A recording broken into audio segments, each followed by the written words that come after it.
much protection. And Alan Kuperman, I'm going to go to you now. What is your thought on this? Because I've seen some of the things you've written about potential U.S. involvement or an expansion of U.S. involvement, and you are positioned against that for what reasons? Well, I'm against premature intervention, and here's the reason why. You have to think about why ISIS is on the march in Iraq.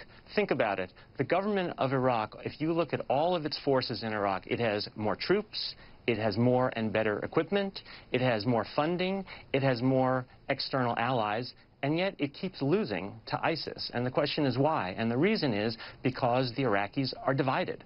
The Sunni Arabs are fighting against the Shiites are fighting against the Kurds are fighting against the Sunni Arabs, and so as a result, the Iraqi forces are weak, and also the sectarian conflict is compelling Sunni Arabs who are secular to actually ally with this radical extremist Islamist ISIS. So the fundamental underlying problem is the division within Iraq, and the question is, what do you do about that? And if the U.S. comes in with a heavy military intervention now, what that's going to do is allow the Iraqis to stay divided. And all that's going to do is perpetuate this problem down the road. ISIS is actually going to get stronger if we intervene now. So what we should do is say to the Iraqis, when you guys get your act together, when you guys come together and put aside your sectarian divides and start thinking of yourselves as Iraqis and fight together, then we'll come in and help you. That's the strategy that will work. So people who are looking at short-term, heavy U.S. involvement,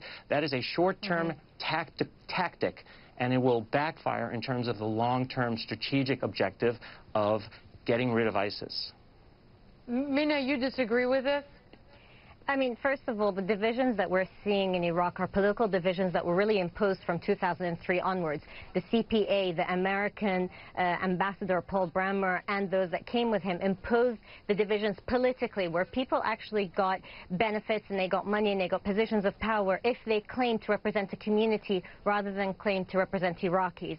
So I think it would be difficult to say that, oh, actually, the U.S. needs to tell the Iraqis to be divided, because I think the American administration, previous administration, and even this one, had a hand in the divisions that were imposed in Iraq. So I don't think it can be said that, oh, Shia are fighting Kurds and Sunnis are fighting Shia, and therefore they need to sort it out first. So that would be my first objection, so to speak. Politically, this was a system that was imposed after 2003 that led to so much division.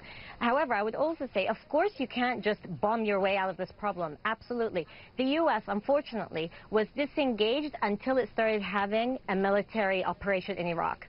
It was disengaged politically, so it needs to be re-engaged. The American President Obama spoke recently to Iraqi leaders, but for months on end hadn't gotten involved, and even the Vice President himself wasn't really getting involved in trying to bridge people together. So really, yes, you absolutely need a political pressure in addition to the military presence.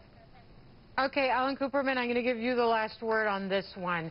If now is premature, assuming that the political process goes ahead, the Prime Minister designate is able to form a more inclusive government, and ISIS continues to operate as this criminal, psychopathic gang, beheading people in their wake and taking large parts of territory in Iraq and Syria. At that point, is it the responsibility of the West, because it's a humanitarian imperative, to intervene on some level? It's not merely a humanitarian imperative. It's in the national interest of the United States, of the UK, of France, to intervene at some point to get rid of ISIS, or at least to contain it, because it's not just a threat to Yazidis, it's not just a threat to Christians, it's not just a threat to secular Muslims in Iraq, it's a threat to the civilized world. These folks have a ISIS, has a very large agenda. So it's not simply humanitarian altruism, it is self-interest on our part. But we have to have a strategy, and if we intervene too soon, we're going to undermine that strategy.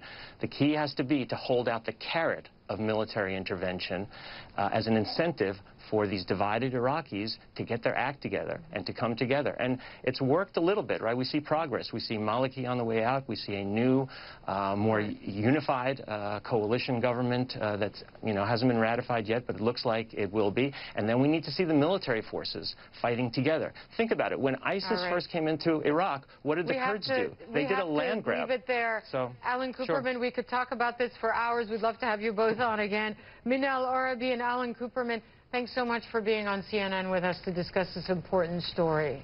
Coming up, graphic and violent photos are flooding Twitter. We ask a correspondent, is the company losing control over its own social media network? We'll be right back.